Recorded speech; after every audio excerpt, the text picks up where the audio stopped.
Hello everyone, and welcome to another Highway 58 construction project update. Before we get started, I wanted to make everyone aware that on February 24th, from 2 p.m. to 8 p.m., there will be a benefit for Lauren Worley and Micah Underwood at the Woolwine Elementary School.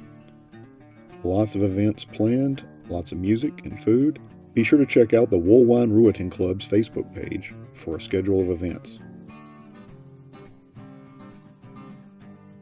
I want to remind everyone to please, when driving through the construction zone, to keep your eyes on the road, and let's keep these construction workers safe.